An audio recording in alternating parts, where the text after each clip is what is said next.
Hello guys, welcome back to Cricket Talks with Kiran. Sunrisers Hyderabad vs Punjab Kings. Sunrisers Hyderabad. ഈ സീസണിന്റെ തുടക്കത്തിൽ നമ്മൾ 300 അടിക്കുമെന്ന് പ്രതീക്ഷിച്ച ഒരു ടീമാണ് സൺറൈസേഴ്സ് ഹൈദരാബാദ്. അവരുടെ ആദ്യ മത്സരം ഹൈദരാബാദിൽ വെച്ച് രാജസ്ഥാൻ റോയൽസിനെതിരെയായിരുന്നു. അവർ ആ ഒരു 300 അടിക്കുമെന്ന് നമ്മളുടെ പ്രതീക്ഷയുടെ തൊട്ടടുത്ത് തന്നെ അവർക്കായി. അന്നത്തെ മത്സരത്തിൽ 286 റൺസാണ് അവർ സ്കോർ ചെയ്തത്. ഒരു 4 അല്ലെങ്കിൽ ഒരു 6 അവർ അധികം അടിച്ചിരുന്നെങ്കിൽ IPL റെക്കോർഡ് സ്കോർ അവരുടെ പേരിലായേനെ. അപ്പോൾ നമ്മൾ തീർച്ചയായും വിചാരിച്ചു ഈ സീസണിൽ അവർ ആദ്യത്തെ മത്സരത്തിൽ 286 അടിച്ചു, ഇനി അങ്ങോട്ടുള്ള മത്സരങ്ങളിൽ അവർ ഇതിലും വലുതായിരിക്കും അടിക്കുക എന്ന് നമ്മൾ പ്രതീക്ഷിച്ചു. അങ്ങനെ ഒരു 300 പ്രതീക്ഷിച്ചിരുന്ന നമ്മൾ പിന്നീട് ഇങ്ങോട്ട് കണ്ടത് അവരുടെ മോശം പെർഫോമൻസുകളാണ്. ആദ്യത്തെ മത്സരത്തിൽ രാജസ്ഥാൻ റോയൽസിനെ പരാജയപ്പെടുത്തിയതിനു ശേഷം തുടർച്ചയായ 4 പരാജയങ്ങളാണ് അവർ നേരിട്ടിരിക്കുന്നത്. ഇനി ഇവരുടെ ഒരു ബാറ്റിംഗ് സ്ട്രാറ്റജി പറഞ്ഞു കഴിഞ്ഞാൽ അറ്റാക്കിംഗ്. ഈ ഒരു ഒറ്റ മന്ത്രയിലാണ് അവർ പ്രവർത്തിക്കുന്നത്. ഇനിയിപ്പോൾ 1, 2, 3 വിക്കറ്റ് വീണ് കഴിഞ്ഞാലും അറ്റാക്ക് ചെയ്യുക, ഇതല്ലാതെ വേറെ ഒരു തന്ത്രവും അവരുടെ സൈഡിൽ നിന്നില്ല. ഇപ്പം ഒരു മത്സരം തോറ്റപ്പോഴായാലും അടുപ്പിച്ച് 2 മത്സരം 3 മത്സരം തോറ്റപ്പോഴായാലും ഒക്കെ അവരുടെ കോച്ചിങ് സ്റ്റാഫിൽ നിന്നായാലും ക്യാപ്റ്റനിൽ നിന്നുമായാലും ഒക്കെ വരുന്ന വാക്കുകൾ അതാണ്. ഇപ്പോൾ 2, 3 മത്സരം തോറ്റത് കൊണ്ട് ഞങ്ങളുടെ ഒരു അറ്റാക്കിംഗ് മൈൻഡ് സെറ്റ് മാറ്റേണ്ട കാര്യമില്ല എന്നാണ് അവർ വീണ്ടും ഉറപ്പിച്ച് പറയുന്നത്. ഇപ്പോൾ ആദ്യത്തെ മത്സരത്തിന് ശേഷം പിന്നീട് നടന്ന മത്സരങ്ങളിലൊക്കെ ഇവർക്ക് ആ ഒരു 200 കടക്കാൻ കഴിയാതെ പോയതും കണ്ടീഷൻസിനെ റെസ്പെക്ട് ചെയ്യാത്ത ഈ ഒരു അറ്റാക്കിംഗ് മൈൻഡ് സെറ്റ് ആണെന്ന് നമുക്ക് പറയേണ്ടി വരും. ആദ്യം LSG ആണ് ഇവരെ തോൽപ്പിച്ചത്. ഇപ്പോൾ LSG ചെയ്തതെന്ന് വെച്ച് കഴിഞ്ഞാൽ തുടക്കം തൊട്ടേ ഒരു ഡെത്ത് ബോളിംഗ് ടാറ്റിക്സിലൂടെ ഇവരെ വീഴ്ത്തി. അതോടെ ബാക്കിയുള്ള ടീമിന് മനസ്സിലായി ഇവരെ തോൽപ്പിക്കണമെങ്കിൽ പവർ പ്ലേയിൽ ഒരു 2, 3 വിക്കറ്റ് വീണാൽ ഇവരെ തീർച്ചയായിട്ടും വീഴ്ത്താൻ പറ്റും. പിന്നീട് ഇങ്ങോട്ട് ഓരോ മത്സരങ്ങളും ശ്രദ്ധിച്ചു കഴിഞ്ഞാൽ പവർ പ്ലേയിൽ അവരുടെ മിനിമം 2 വിക്കറ്റെങ്കിലും പോയിട്ടുണ്ട്. ഇപ്പോൾ ഇവരുടെ ബാറ്റിംഗ് യൂണിറ്റ് നോക്കിക്കഴിഞ്ഞാൽ Travis Head, Abhishek Sharma, Ishan Kishan, Heinrich Klaasen, Nitish Reddy. ഇതിൽ നമ്മൾ ഈ പറഞ്ഞ ടോപ്പ് 3യുടെ വിക്കറ്റ് എല്ലാ മത്സരങ്ങളിലും വളരെ തുച്ഛമായ റൺസിന് പോയി. അതോടെ പ്രഷർ മിഡിൽ ഓർഡറിലേക്കായി. അപ്പൊ അവരും വന്നിട്ട് അറ്റാക്കിനാണ് ശ്രമിക്കുന്നത്. ഇപ്പോൾ ഈ ഒരു ഹൈ റിസ്ക് ഗെയിമിന്റെ കാര്യം പറയുമ്പോൾ അടിക്കുന്ന പന്ത് ജസ്റ്റ് ഒന്ന് ടൈപ്പിംഗ് മാറി കഴിഞ്ഞാൽ അത് ക്യാച്ചാണ്. അതിനിടയിൽ അനികേത് വർമ്മയിൽ നിന്നൊക്കെ നല്ല പെർഫോമൻസ് ഇടയ്ക്ക് ഉണ്ടായെങ്കിലും മൊത്തത്തിൽ ആ ടീമിനെ ഒരു മാച്ച് വിന്നിംഗ് സ്കോറിലേക്ക് കൊണ്ടുപോകാൻ ഈ പ്രകടനങ്ങളൊന്നും പര്യാപ്തമായിരുന്നില്ല. പിന്നീട് ഇങ്ങോട്ട് എല്ലാ മത്സരങ്ങളും അത് തന്നെയാണ് കണ്ടത്. ഇവർ അറ്റാക്ക് ചെയ്യാൻ ശ്രമിക്കുന്നു, വിക്കറ്റ് പോകുന്നു. ആ ഒരു രീതിയിൽ തന്നെയാണ് ഇവരുടെ മത്സരങ്ങളെല്ലാം വന്നത്. ഇനിയിപ്പോൾ അവരുടെ മറ്റൊരു പ്രശ്നം എന്ന് പറഞ്ഞാൽ അത് ഈ സീസണിലുള്ള പ്രശ്നമല്ല, കഴിഞ്ഞ സീസണിലേ ഉള്ള പ്രശ്നമായിരുന്നു ഇവരുടെ ബോളിംഗ്. അതായത് നമ്മൾ പണ്ട് സൺറൈസേഴ്സ് എന്നൊക്കെ പറയുമ്പോൾ 2016 ഉള്ള സൺറൈസേഴ്സ് എന്നൊക്കെ പറയുമ്പോൾ ഇനി ഒരു ചെറിയ സ്കോർ ഒരു 140 അടിച്ചു കഴിഞ്ഞാലും അത് അവർക്ക് ഡിഫെൻഡ് ചെയ്യാൻ പറ്റും എന്നുള്ളൊരു വിശ്വാസം അവർക്കും ഉണ്ടായിരുന്നു, മത്സരം കാണുന്നത് നമുക്കും ഉണ്ടായിരുന്നു. പക്ഷേ ഈ സീസണിൽ നോക്കിയേ ഇവർ 150 പുറത്തായി കഴിഞ്ഞാൽ തോറ്റു. അതിനപ്പുറം ഒരു ചിന്ത പോകേണ്ട കാര്യം പോലും, ഒരു കോമ്പറ്റീറ്റീവ് മാച്ച് ആവുമെന്ന ചിന്ത പോലും നമുക്ക് പോകേണ്ട കാര്യമില്ല. അതാണ് ഇവരുടെ ബോളിംഗിന്റെ അവസ്ഥ. കഴിഞ്ഞ സീസണിൽ ഇവർക്ക് ഇതേ പ്രശ്നം ഉണ്ടായിരുന്നു. പക്ഷെ അഫക്ട് ചെയ്യാഞ്ഞതിന്റെ കാരണം ബാറ്റിംഗ് ഫോമിലായിരുന്നു. ഈ സീസണിൽ സംഭവിച്ച പോലെ ഒരു കണ്ടിന്യൂസ് കൊളാപ്സ് കഴിഞ്ഞ സീസണിൽ സംഭവിച്ചില്ല. അവിടെ ഇടയ്ക്കൊക്കെ വന്നു, പക്ഷെ എങ്കിലും സ്ഥിരമായിട്ടൊരു 250+ അല്ലെങ്കിൽ 200+ സ്കോർ ചെയ്യുമ്പോൾ ഇവരുടെ ബോളിംഗ് നന്നായിട്ട് അടികൊള്ളും. ഇപ്പോൾ കഴിഞ്ഞ സീസണിലെ മാച്ച് ശ്രദ്ധിച്ചാലും ഈ സീസണിലെ ആദ്യത്തെ മത്സരം ശ്രദ്ധിച്ചാലും ഒരു 286 റൺസൊക്കെ എടുക്കുമ്പോൾ നമ്മൾ വിചാരിക്കും ഒരു 100 റണ്ണൊക്കെ ജയിക്കുമെന്ന്. പക്ഷെ അതൊന്നും സംഭവിച്ചില്ല. ഇപ്പോൾ രാജസ്ഥാനെതിരായാലും ഒരു 40 റൺസിനാണ് അറൗണ്ട് 40 റൺസിനാണ് അവർ ജയിച്ചത്. അതായത് ബോളേഴ്സ് എല്ലാം നല്ല എക്സ്പെൻസീവ് ആണ്. ഇപ്പോൾ ഈ സീസൺ നോക്കിക്കഴിഞ്ഞാലും SRHന്റെ ഇക്കോണമി ആയാലും ബൗളിംഗ് ആവറേജ് ആയാലും ബോളിംഗ് സ്ട്രൈക്ക് റേറ്റ് ആയാലും ഒക്കെ വേസ്റ്റ് ആണ്. അതായത് ബാക്കിയുള്ള ടീമുകളായിട്ട് കമ്പയർ ചെയ്യുമ്പോൾ ഒരുപാട് താഴെയാണ്. അപ്പോൾ ഇവർക്ക് ബോളിംഗ് വൈസ് തീർച്ചയായിട്ടും പ്രശ്നങ്ങളുണ്ട്. അത് മുന്നോട്ട് വരാതെ, അത് നമ്മൾക്ക് ആ ഒരു ഗ്ലെയറിംഗ് ആയിട്ട് വരാതെ പിടിച്ചു നിർത്തിയിരുന്നത് അവരുടെ ബാറ്റിംഗ് ആണ്. ഇപ്പോൾ അവരുടെ ബാറ്റിംഗും തുടർച്ചയായി പരാജയപ്പെടുന്നു. അതുകൊണ്ട് തന്നെ നമുക്ക് ഈ 2 പ്രശ്നങ്ങൾ നമ്മുടെ കൺമുന്നിൽ ഇങ്ങനെ വന്ന് നിൽക്കുകയാണ്. ഇല്ലെങ്കിൽ നമ്മൾ ബോളിങ്ങിന്റെ പ്രശ്നം നമ്മൾ അങ്ങനെ ശ്രദ്ധിക്കാതെ പോയേനെ. ജയിക്കുന്നുണ്ടല്ലോ, ജയിക്കുമ്പോൾ പിന്നെ ഇതൊക്കെ ആരും നോക്കാനുള്ള രീതിയിൽ പോയേനെ. പക്ഷേ ഇപ്പോൾ അവരുടെ ബോളിങ്ങിന്റെ ഇഷ്യൂസും പ്രകടമായിട്ട് തന്നെ വന്നു. അപ്പൊ ഇങ്ങനെ നിരവധി പ്രശ്നങ്ങളിൽപ്പെട്ട് ഉലയുന്ന ടീമാണ് നമ്മുടെ സൺറൈസേഴ്സ് എന്ന് പറയുന്നത്. ഇപ്പൊ ഇഷാൻ കിഷന്റെ കാര്യം പറഞ്ഞ ആദ്യ മത്സരത്തിൽ തന്റെ പുതിയ ഫ്രാഞ്ചൈസിനായിട്ട് ഒരു സെഞ്ചുറി അടിച്ചു. പിന്നെ ഇങ്ങോട്ട് കാര്യമായിട്ട് ഒന്നും ചെയ്യാൻ കഴിഞ്ഞില്ല. ബാക്കിയുള്ള ബാറ്റേഴ്സിന്റെയും കാര്യം അതാണ്. ഇടയ്ക്ക് അനികേത് വർമ്മ 2 മത്സരങ്ങൾ നന്നായിട്ട് കളിച്ചു. ഇപ്പൊ ഇടയ്ക്ക് മിഡിൽ ഓർഡേഴ്സിൽ നിന്ന് അവിടെ നിന്ന് ഇവിടെ നിന്നൊക്കെ കോൺട്രിബ്യൂഷൻസ് വരുന്നുണ്ടെങ്കിലും നമ്മൾ പറഞ്ഞില്ലേ ഇപ്പൊ ഇവരുടെ ഒരു ബോളിംഗ് വെച്ചിട്ട് നല്ലൊരു മാച്ച് വിന്നിംഗ് സ്കോറിലേക്ക് കൊണ്ടുപോകാൻ അവർക്ക് കഴിയുന്നില്ല. ഇപ്പൊ ഇവർക്ക് ഇതിൽ നിന്ന് പുറത്ത് കടക്കാനുള്ള ഒരു വഴി എന്ന് പറഞ്ഞു കഴിഞ്ഞാൽ ബാറ്റിംഗ് മാത്രമാണ്. ഇവരുടെ ഒരു പഴയ സെൽഫിലേക്ക് എത്തുക എന്നുള്ളത് തന്നെയാണ് ഇവരുടെ ഒരേ ഒരു വഴി. അപ്പം നമ്മൾ ചോദിക്കും, അപ്പൊ ഇനി അറ്റാക്കിംഗ് മൈൻഡ് സെറ്റ് മാറ്റി കഴിഞ്ഞ് ഇവർ പഴയ രീതിയിൽ എത്താൻ സാധിക്കുമോ എന്ന് ചോദിച്ചു കഴിഞ്ഞാൽ ഇല്ല.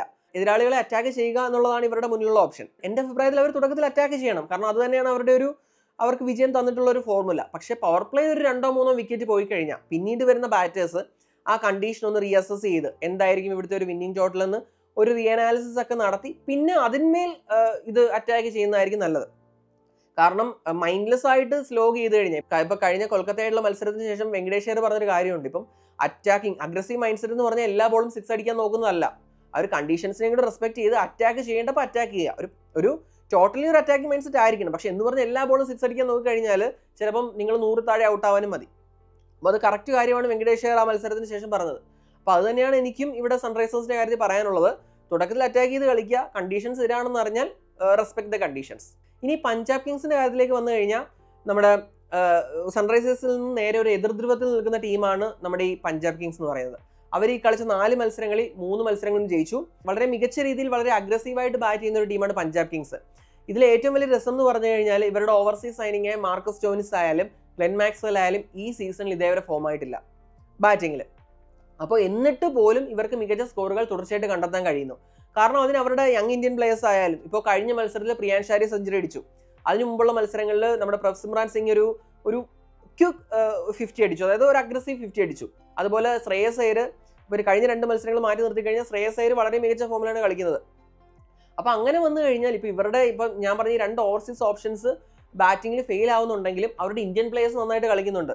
അങ്ങനെ നോക്കിക്കഴിഞ്ഞാൽ അവർക്ക് അങ്ങനെ ആശങ്കപ്പെടാനുള്ള കാര്യമൊന്നുമില്ല. ഇനിയിപ്പോൾ മാക്സ്വെല്ലും സ്റ്റോയിനിസൂടെ ഫോമിൽ വന്നാൽ പഞ്ചാബിൻ്റെ ആരെന്ന് ആലോചിച്ച് നോക്കിയേ. കാരണം അത്രയും ഡേഞ്ചറസ് ആവും അവർ, അത്രയും നല്ലൊരു ടീമാണ് അവർ. അപ്പോൾ അവർ ആ കൺസിസ്റ്റൻ്റ് ആയിട്ടുള്ള പെർഫോമൻസ് അവരുടെ സൈഡിൽ നിന്ന് വരുന്നുണ്ട്. ഇപ്പോൾ മുള്ളൻപൂർ അവർക്ക് നല്ലൊരു ഹോം റിസൾട്ട് തന്ന വെന്യൂ ആയിരുന്നില്ല. ഇപ്പോൾ രാജസ്ഥാനെതിരെ അവരവിടെ തോറ്റു, പക്ഷേ അതിനുശേഷം അവർ കഴിഞ്ഞ മത്സരത്തിൽ അവിടെ ജയിക്കുകയും ചെയ്തു. ഇപ്പോൾ ടോട്ടലി നോക്കിക്കഴിഞ്ഞാൽ അങ്ങനെ ആശങ്കപ്പെടാനുള്ള സാഹചര്യം ഒന്നും അവർക്ക് നിലവിലില്ല. പിന്നെ നമ്മൾ മിഡിൽ ഓർഡറിലേക്ക് വരുമ്പോൾ നമ്മൾ പറയാൻ വിട്ടുപോയ ഒരു പേരാണ് നേഹൽ വധേര. വധേരയും വളരെ നന്നായിട്ട് തന്നെയാണ് കളിക്കുന്നത്. പിന്നെ ശശാങ്ക് സിംഗ് അറിയാം, കഴിഞ്ഞ മത്സരത്തിലൊക്കെ ഒരു നല്ലൊരു 50 അടിച്ചു. അതിന് മുമ്പ് ഒരു മത്സരത്തിലും മികച്ചൊരു കമിയോ റോൾ ചെയ്തു. അതായത് അത്രയും റൺസ് വഴങ്ങിയ GTക്കെതിരായിട്ടുള്ള മത്സരത്തിൽ നമ്മുടെ അവസാനം നമ്മുടെ ഈ ഒരു ശശാങ്കിന്റെ ഒരു ബ്രില്യൻറ്റ് ഇന്നിങ്സ് കൂടിയാണ് അവരെ ഒരു മികച്ച സ്കോറിലേക്ക് എത്തിച്ചത്. കാരണം ഒരു 11 റൺസിന് മാത്രമാണ് അവർ ജയിച്ചതെന്ന് നമ്മൾ മനസ്സിലാക്കുമ്പോഴാണ് ആ മത്സരത്തിൽ ശശാങ്കിന്റെ ഇന്നിങ്സിന്റെ എത്ര ക്രൂഷ്യൽ ആയിരുന്നു എന്ന് നമുക്ക് മനസ്സിലാവുന്നത്. അങ്ങനെ നോക്കിക്കഴിഞ്ഞാൽ അവരുടെ ഇന്ത്യൻ പ്ലേയേഴ്സ് എല്ലാം നല്ല ഫോമിലാണ്. ഇനിയും ബോളിങ്ങിലേക്ക് വന്നാൽ നമുക്കറിയാം ആ ഒരു ചഹൽ ആ ഒരു ഫോമിൽ എത്തിയിട്ടില്ല എന്നുള്ളതാണ് ബോളിംഗ് സൈഡിൽ ഇവരുടെ ഒരു കൺസേൺ എന്ന് പറയുന്നത്. ഇപ്പോൾ മാക്സ്വെല്ല് വളരെ നല്ല രീതിയിൽ ബോൾ ചെയ്യുന്നുണ്ട്, പക്ഷേ ചഹൽ ഇപ്പോൾ RCB കളിച്ചിരുന്നതായാലും പിന്നീട് RR കളിച്ചിരുന്നതായാലും ആ ഒരു രീതിയിലേക്ക് ചഹൽ ഇതേവരെ എത്തിയിട്ടില്ല. അതാണ് അവരുടെ ബൗളിംഗ് നിരയിലുള്ളൊരു കൺസേൺ എന്ന് പറയുന്നത്. ഓൾറെഡി അർഷദീപിന്റെ കാര്യം പറഞ്ഞു. പിന്നീട് ഇപ്പോൾ ലോക്കി ഫെർഗൂസൺ ആയാലും മാർക്കോ യാൻസൺ ബാറ്റ് വെച്ചും കോൺട്രിബ്യൂട്ട് ചെയ്യുന്നുണ്ട്. ലോക്കി ഫെർഗൂസൺ നല്ല രീതിയിൽ ബോൾ ചെയ്ത് വിക്കറ്റ് കണ്ടെത്തുന്നുണ്ട്. അപ്പോൾ അങ്ങനെ നോക്കിക്കഴിഞ്ഞാൽ പിന്നെ അവർക്ക് ഞാൻ പറഞ്ഞ പോലെ Maxwell, Stoinis part time option ഉണ്ട്. അങ്ങനെ വന്നു കഴിഞ്ഞാൽ ഇപ്പോൾ ചഹലിന്റെ ഒരു ഫോം ഔട്ട് മാത്രമാണ് അവർ നേരിടുന്ന ഒരു പ്രശ്നം എന്ന് പറയുന്നത്. അപ്പോൾ ചഹലോട് ഒരു ഫോമിലേക്ക് വന്നു കഴിഞ്ഞാൽ അവർ കുറച്ചുകൂടി ഡേഞ്ചറസ് ആവും. അപ്പോൾ മൊത്തത്തിൽ നോക്കിയാൽ സൺറൈസേഴ്സിന് ഇഷ്ടംപോലെ ക്വസ്റ്റ്യൻ ആൻസർ ചെയ്യാനുണ്ട്, ഇഷ്ടംപോലെ ആശങ്കകളുണ്ട്. എന്നാൽ ഇവിടെ അവർക്ക് വലിയ പ്രശ്നങ്ങളൊന്നുമില്ല. ഇപ്പോൾ ഇവർക്ക് ബാക്കി ഉള്ളവരുടെ ഫോം ആയി കഴിഞ്ഞാൽ അവർ ഒന്നുകൂടെ എക്സ്ട്രീംലി ഡേഞ്ചറസ് ആവും എന്നല്ലാതെ ഇവർക്ക് അങ്ങനെ ഇപ്പം കഷ്ടപ്പെട്ട ഉത്തരം കണ്ടുപിടിക്കേണ്ട പ്രശ്നങ്ങളൊന്നും അവരുടെ ടീമിൽ നിലവിലില്ല. ചുരുക്കി പറഞ്ഞാൽ ഒരു ഫോം കണ്ടെത്താൻ വിഷമിക്കുന്ന ഒരു ടീമും നല്ല ഫോമിൽ കളിക്കുന്ന ഒരു ടീമും തമ്മിലാണ് ഇന്നത്തെ മത്സരം. ഇനി പിച്ച് കണ്ടീഷൻസിലേക്ക് വന്നാൽ ഹൈദരാബാദാണ്, റണ്ണൊഴുകുന്ന പിച്ചാണ്. കഴിഞ്ഞ മത്സരം മാത്രമായിരുന്നു അതിനൊരു അപവാദം. കഴിഞ്ഞ മത്സരം കുറച്ച് ട്രിക്കി ആയിട്ടുള്ള പിച്ചായിരുന്നു. അറൗണ്ട് 150 ആണ് കഴിഞ്ഞ മത്സരത്തിൽ സ്കോർ ചെയ്യപ്പെട്ടത്. പക്ഷെ അതിനു മുമ്പ് നടന്ന മത്സരങ്ങളെല്ലാം നല്ല ഹൈ സ്കോറിംഗ് മത്സരമായിരുന്നു. പ്രത്യേകിച്ച് ആദ്യ മത്സരത്തിൽ സൺറൈസേഴ്സ് 286 സ്കോർ ചെയ്തതും ഹൈദരാബാദിൽ തന്നെയാണ്. അപ്പോൾ കഴിഞ്ഞ മത്സരം ഒരു ബ്ലിപ്പ് എന്ന് വേണമെങ്കിൽ നമുക്ക് വിശേഷിപ്പിക്കാൻ പറ്റുന്ന മത്സരമാണ്. ഇന്ന് റൺസ് ഒഴുകുന്ന ഒരു പിച്ച് തന്നെ ആയിരിക്കും അവിടെ ഉണ്ടാവാൻ സാധ്യത. കാരണം സൺറൈസേഴ്സിനെ സ്യൂട്ട് ചെയ്യുന്നതും അങ്ങനെ ഒരു പിച്ച് തന്നെയാണ്. അപ്പോൾ കഴിഞ്ഞ മത്സരത്തിലെ പോലെ ആവില്ല നമ്മുടെ ഹൈദരാബാദിലെ കാര്യം എന്ന് നമുക്ക് വിശ്വസിക്കാം. ഇനി പ്രെഡിക്റ്റഡ് പ്ലേയിങ് 12ലേക്ക് വന്നു കഴിഞ്ഞാൽ സൺറൈസേഴ്സിന്റെ കാര്യത്തിൽ ഇപ്പോൾ അവർക്ക് ആഡം സാംബെ ഇല്ല. അപ്പോൾ കഴിഞ്ഞ കുറച്ച് മത്സരങ്ങളിൽ കമിന്ദു മെൻഡിസിനെയാണ് കളിപ്പിക്കുന്നത്. അത് വരുമ്പോൾ ഒരു സ്പിന്നിന്റെ മൊത്തം ഭാരവും നമ്മുടെ സിഷൻ അൻസാരിയുടെ ചുമലിലാവും. സിഷൻ അൻസാരി നന്നായിട്ട് ബോൾ ചെയ്യുന്നുണ്ടെങ്കിലും ആഡം സാംബയെ പോലൊരു വിക്കറ്റ് ടേക്കിംഗ് ഓപ്ഷനോട് ഉണ്ടെങ്കിൽ അതൊന്നുകൂടെ ഒന്ന് ബാലൻസ് ചെയ്യാൻ പറ്റും. അപ്പോൾ അങ്ങനെ കമിന്ദു മെൻഡിസിന് പകരം സാംബയെ കൊണ്ടുവരുമോ എന്ന് കണ്ടറിയണം. അതുപോലെ തന്നെ കഴിഞ്ഞ മത്സരം ഇൽനെസ് കാരണം ഹർഷൽ പട്ടേൽ കളിച്ചിരുന്നില്ല. അപ്പം ഹർഷൽ ഫിറ്റ് ആണെങ്കിൽ ഹർഷൽ തീർച്ചയായിട്ടും ഈ ഒരു ടീമിലേക്ക് മടങ്ങിയെത്തും. ഇനി നമ്മൾ പഞ്ചാബിന്റെ കാര്യം പറഞ്ഞു കഴിഞ്ഞാൽ ചേഞ്ചസ് ഉണ്ടാവാൻ സാധ്യതയില്ല. കഴിഞ്ഞ മത്സരത്തിൽ അവർ ഇമ്പാക്ട് പ്ലെയർ ആയിട്ട് വന്നത് യഷ് താക്കൂർ ആണ്. ഈ മത്സരത്തിലും അത് തന്നെയായിരിക്കും ഉണ്ടാവുക. അതല്ല ഇനി കണ്ടീഷൻസ് അനുസരിച്ച് എന്തെങ്കിലും ചേഞ്ച് വേണമെങ്കിൽ ഇമ്പാക്ട് പ്ലെയറിന്റെ കാര്യത്തിലായിരിക്കും അവർ ആ ഒരു സ്വിച്ച് നടത്തുക. അല്ലാതെ അവരുടെ സൈഡിൽ നിന്ന് ചേഞ്ചസ് ഒന്നും എക്സ്പെക്ട് ചെയ്യുന്നില്ല. ഇനി players to watch out for. ഇവിടെ ഞാൻ പറയുന്നത് സൺറൈസേഴ്സിന്റെ കാര്യത്തിൽ ഒരു പ്ലെയറിനെ അല്ല, അവരുടെ top order. Travis Head, Abhishek Sharma, Ishan Kishan. ഇപ്പോൾ നമുക്കറിയാം ആദ്യത്തെ മത്സരത്തിന് ശേഷം തുടർച്ചയായ 4 മത്സരങ്ങളിലാണ് ഈ ഒരു ടോപ്പ് ഓർഡർ പരാജയപ്പെട്ടിരിക്കുന്നത്. അപ്പോൾ അവരെങ്ങനെയായിരിക്കും ഇന്നത്തെ ഒരു ഹോം മത്സരത്തിൽ പെർഫോം ചെയ്യുക എന്നുള്ളത് ഞാൻ കാത്തിരിക്കുന്ന ഒരു കാര്യമാണ്. അതുപോലെ തന്നെ പഞ്ചാബിന്റെ നിരയിൽ നിന്നും യുസ്വേന്ദ്ര ചഹലിന്റെ കാര്യം ഓൾറെഡി പറഞ്ഞു. നമ്മൾ RRലും RCBയിലും കണ്ട ചഹലിനെയല്ല പഞ്ചാബിൽ കാണുന്നത്. അപ്പോൾ ചഹൽ ഫോമിൽ എത്തുമോ, ചഹൽ എങ്ങനെയായിരിക്കും ഈ മത്സരത്തെ സമീപിക്കുക എന്നുള്ള കാര്യവും ഞാൻ ഉറ്റുനോക്കുന്ന ഒന്നാണ്. എന്താണ് നിങ്ങൾക്ക് തോന്നുന്നത്? ഇന്ന് ഹൈദരാബാദിൽ വെച്ച് വിജയവഴിയിലേക്ക് തിരിച്ചെത്താൻ സൺറൈസേഴ്സ് ഹൈദരാബാദിന് കഴിയുമോ, അതോ പഞ്ചാബ് കിങ്സ് വിജയം സ്വന്തമാക്കുമോ? നിങ്ങളുടെ അഭിപ്രായം കമന്റ് ചെയ്യുക. അടുത്തൊരു വീഡിയോയുമായി ഉടൻ തന്നെ കാണാം. Thanks for watching Crick Talks with Kiran.